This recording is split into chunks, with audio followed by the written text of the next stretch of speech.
Again welcome to my channel. आज मैं आपको मध्यस्थता की परिभाषा, मध्यस्थता के फायदे इत्यादि विस्तार से बताऊंगी। सबसे पहले मैं आपको बताना चाहूँगी, आपने अक्सर देखा होगा कि कोर्ट में सालों साल केस चलते हैं जिसमें एक पक्ष विजयी होता है और दूसरा पक्ष अपने आप को ठगा हुआ महसूस करता है। इन केसों में आपके समय, पैसे और संबंध जाया होते हैं। दिल्ली सरकार ने आपकी इन्हीं सब परेशानियों को देखते हुए पूरी दिल्ली में अलग अलग जगहों पर 16 मध्यस्थता केंद्र स्थापित किए हैं, जिनको सरल भाषा में समझौता केंद्र भी कहा जाता है। तो आइए, मैं अधिवक्ता मोहिनी मोना, जो कि नंद नगरी स्थित मध्यस्थता केंद्र में मीडिएटर हूं, आपका पुनः स्वागत करती हूं। अगर आप मेरे इस चैनल के लिए नए हैं तो इस चैनल को सब्सक्राइब करना न भूलिएगा व बेल आइकन भी प्रेस कीजिएगा ताकि आपको आगे आने वाले सभी वीडियोस की जानकारी समय समय पर मिलती रहे और आप अपना और अपने आसपास के लोगों को जानकारी दे सकें। अगर आपको मेरा ये वीडियो अच्छा लगे तो इसको लाइक व शेयर करना न भूलिए, क्योंकि ये एक बहुत ही इम्पॉर्टेंट टॉपिक है जिसका प्रभाव सभी की निजी जिंदगियों पर पड़ता है। तो इस पूरे वीडियो को बहुत ही ध्यान से देखिएगा और सुनिएगा। सबसे पहले हम ये देखते हैं कि मध्यस्थता आखिर है क्या। जब दो पक्षों के बीच किसी भी एक मुद्दे को लेकर वाद विवाद उत्पन्न होता है, लड़ाई झगड़ा होता है, मारपीट होती है और यहाँ तक बात आ जाती है कि कोर्ट कचहरी तक पहुँचने के लिए दोनों पक्ष तैयार हो जाते हैं, तो उस समय आवश्यकता पड़ती है एक ऐसे न्यूट्रल थर्ड पार्टी की, जो कि किसी एक पक्ष की बात ना करके दोनों पक्षों को बराबर समझे और बहुत सारे ऑप्शंस को एक्सप्लोर करने के बाद किसी एक ऐसे निर्णय पर दोनों पार्टियों को पहुंचाए जिससे कोई भी पार्टी अपने आप को ठगा हुआ महसूस न करके दोनों पार्टी खुद अपनी इच्छा से किसी भी निर्णय पर पहुंचे और ये महसूस करें कि वो दोनों पार्टियां जीत। इसी न्यूट्रल थर्ड पार्टी को मीडिएटर कहा जाता है, जो कि दिल्ली सरकार द्वारा स्थापित सभी 16 केंद्रों में आपकी सहायता के लिए उपस्थित होते हैं। ये मीडिएटर्स ट्रेंड मीडिएटर होते हैं और ये आपको सहायता करते हैं आप दोनों के वाद विवाद में किसी एक ऐसे निर्णय पर पहुंचाने में जिसमें कि दोनों पक्षों की सहमति हो। दिल्ली डिस्प्यूट रेजोल्यूशन सोसाइटी द्वारा स्थापित इन केंद्रों में जो मध्यस्थता की जाती है, आइए सबसे पहले देखते हैं कि इस मध्यस्थता का, इस मीडिएशन का फ़ायदा आखिर है क्या। इसमें अगर हम देखें तो सबसे बड़ा और महत्वपूर्ण जो फ़ायदा है वो है समय का। हम सभी ने ये महसूस किया है कि कोर्ट में सालों साल केस चलते हैं। अगर जज साहब किसी एक पक्ष के फेवर में कोई भी निर्णय सुनाते हैं सारी गवाहियों और बहस के बाद, तो दूसरा पक्ष अक्सर अपने आप को ठगा हुआ महसूस करता है और वो हाई कोर्ट की शरण में जाता है। हाई कोर्ट में अगर फैसला पलट दिया जाता है और दूसरे पक्ष के फेवर में केस आ जाता है, तो पहला पक्ष हमेशा ये सोचता है कि निचली कोर्ट ने फैसला सही किया था, हाई कोर्ट ने गलत किया है, तो वो सुप्रीम कोर्ट की तरफ भागता है। इन सब चीज़ों में बहुत सारा समय ज़ाया होता है, जबकि मध्यस्थता केंद्रों में बिल्कुल भी समय ज़ाया नहीं होता, क्योंकि दोनों पक्षों को बिठाकर जल्द से जल्द किसी एक ऐसे निर्णय पर पहुंचने की कोशिश करवाई जाती है मीडिएटर्स के द्वारा जिसमें दोनों पक्षों की सहमति हो। ये समय 3 से 5 महीने तक का ही होता है जिसमें दोनों पक्ष अपनी स्व इच्छा से किसी एक निर्णय पर पहुंचते हैं। दूसरा बड़ा फायदा है पैसे का, क्योंकि किसी भी कोर्ट में केस करने के लिए आपको वकील की ज़रूरत होती है। टेक्नोलॉजीज़ की चलते वहाँ पर आपका बहुत सारा पैसा लगता है, समय लगता है, लेकिन मीडिएशन सेंटर्स में कोई भी पैसा नहीं लगता या एक मामूली सा शुल्क लगता है, जिसके चलते आपका केस आपके फेवर में, दोनों के फेवर में आ जाता है। कोर्ट में वकीलों की जिरह को देख करके या जज साहब के द्वारा किसी भी एक पार्टी के फेवर में कोई भी इंटरिम रिलीफ देने पर एक मानसिक तनाव होता है पार्टीज के दिमाग में। जिससे आप मध्यस्थता केंद्र में बच सकते हैं, क्योंकि एक बहुत ही सौहार्दपूर्ण वातावरण में दोनों पक्षों को बिठा करके उनकी सहमति से, बिना किसी दबाव, बिना किसी ज़बरदस्ती के किसी भी निर्णय पर पहुंचाने में मीडिएटर साहब उनकी सहायता करते हैं, जिससे आप तनाव से बच जाते हैं। इसके अतिरिक्त एक बहुत बड़ी चीज़ जो कि देखने में आती है कि अक्सर जब भी किसी भी मुद्दे को लेकर के बातचीत होती है परिवारों के बीच में, तो उस समय पर सगे संबंधी ये कहते हैं कि बेटा, आपको डरने की बात नहीं है, मुझे पता है आपके साथ गलत हुआ है, जब कभी भी ज़रूरत पड़ेगी कोर्ट में आने की तो मैं आपके साथ खड़ा होऊंगा और गवाही दूंगा। लेकिन जब गवाही का समय आता है तो उस समय वही सगे संबंधी जो उनके बहुत करीबी होने का डंका बजाते थे, वो या तो साफ मना कर देते हैं या ना नुकुर कर देते हैं। लेकिन अगर दूसरी तरफ हम देखें तो मध्यस्थता केंद्र में किसी प्रकार की गवाही की आवश्यकता नहीं होती। वहाँ पर सिर्फ और सिर्फ बातचीत होती है तो दोनों पक्षों के बीच में, और मीडिएटर दोनों पक्षों की पूरी बातचीत को सुन करके किसी ऐसे निर्णय पर ही उनको पहुँचाते हैं जिसमें दोनों पक्ष अपना अपना साथ दें। अक्सर आप लोगों ने ये महसूस किया होगा, जब कोर्ट में केस चलता है तो गवाहियों के चलते या बहस के चलते दोनों पक्षों को एक दूसरे के विरुद्ध बहुत कुछ कहना पड़ता है, सच भी और झूठ भी। इन सब सच और झूठ के बाजार में उन दोनों के जो आपस के रिश्ते होते हैं वो तार तार हो जाते हैं और कभी भी एक नहीं हो पाते वो दोनों पक्ष। लेकिन दूसरी तरफ अगर बात करें हम मध्यस्थता केंद्र की, तो मध्यस्थता केंद्र में ट्रेंड मीडिएटर के सामने सौहार्दपूर्ण वातावरण में दोनों पक्षों से बार बार बातचीत कराई जाती है और उनके संबंध जो कहीं ठंडे बस्ते में खो गए थे या एक बर्फ की दीवार उन दोनों के बीच में आ गई थी, उन दोनों के प्यार की गर्मी से वो बर्फ की दीवार ढह उठती है और उनके घनिष्ठ संबंध हो जाते हैं। तो ये एक बहुत बड़ा फ़ायदा है मीडिएशन सेंटर का, जिसमें बिना किसी दबाव, बिना किसी ज़बरदस्ती, स्व इच्छा से ट्रेंड मीडिएटर आपको किसी एक ऐसी बात तक पहुंचाने का या किसी एक ऐसे निर्णय तक पहुंचाने में सहायता करते हैं जो कि आपने अभी तक सोचा नहीं था।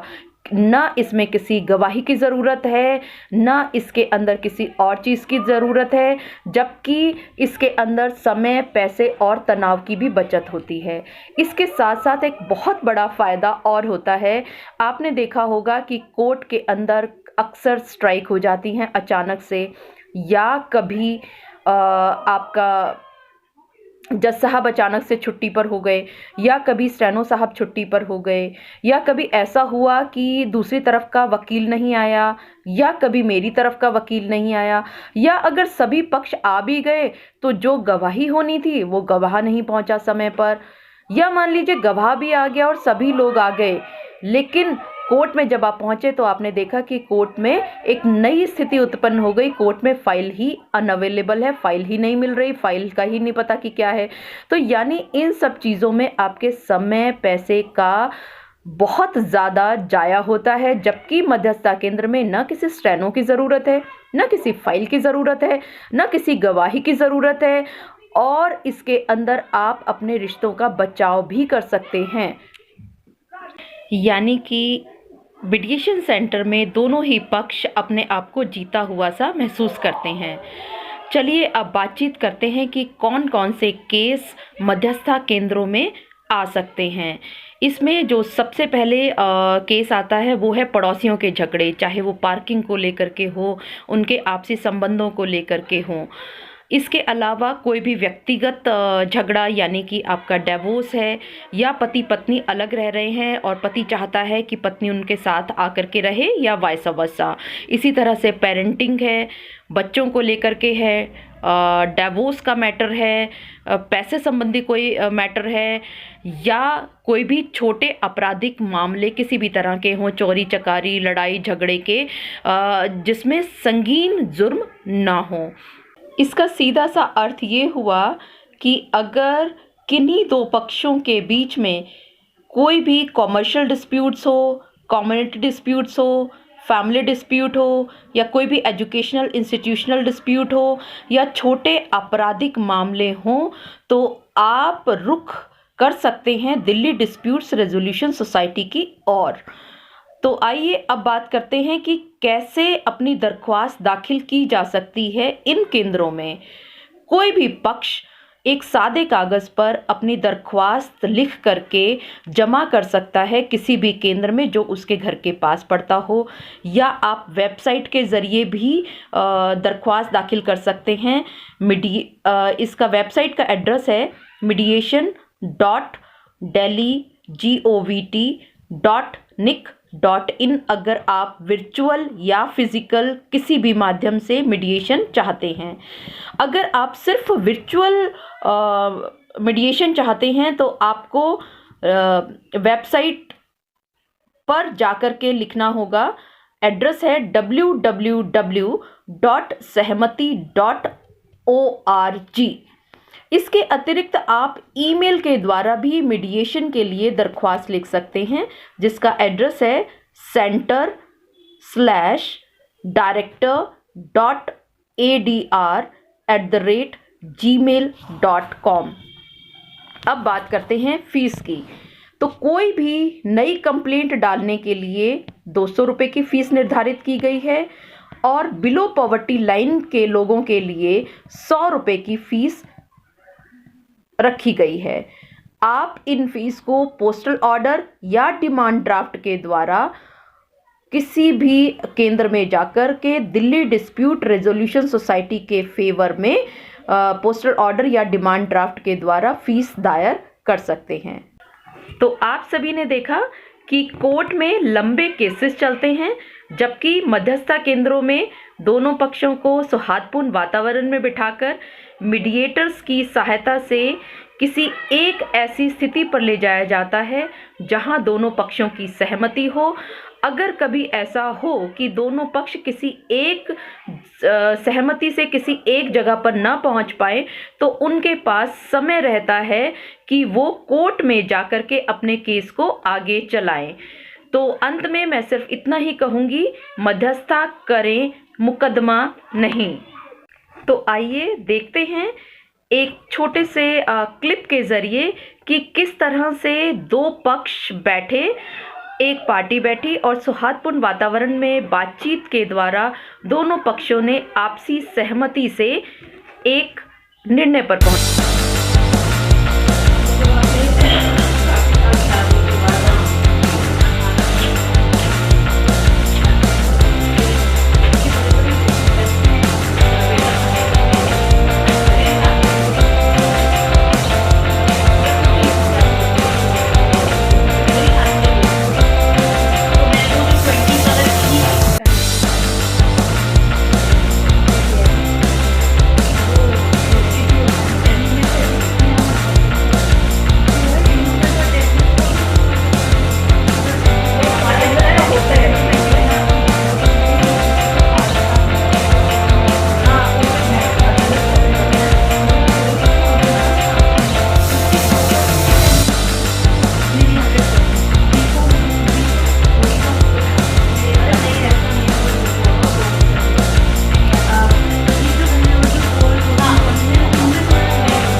guys, I'm Anjali. I'm here to tell you what benefits you can avail through using mediation.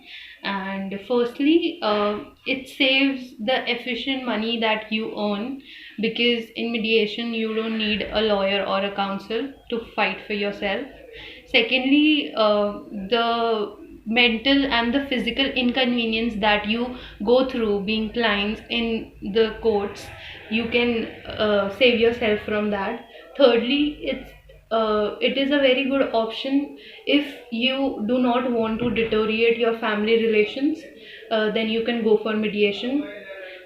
So I would highly recommend you to go for mediation rather than going for litigations. Please share, subscribe and like this channel. अगर आपको मेरा ये video भी अच्छा लगा हो तो इसको लाइक, शेयर व कमेंट करना न भूलिएगा और सब्सक्राइब व बेल आइकन भी अवश्य प्रेस कीजिएगा ताकि आपको समय पर आगे आने वाले वीडियोस की जानकारी प्राप्त होती रहे। ये वीडियो पूरा देखने के लिए आप सभी को तहे दिल से शुक्रिया।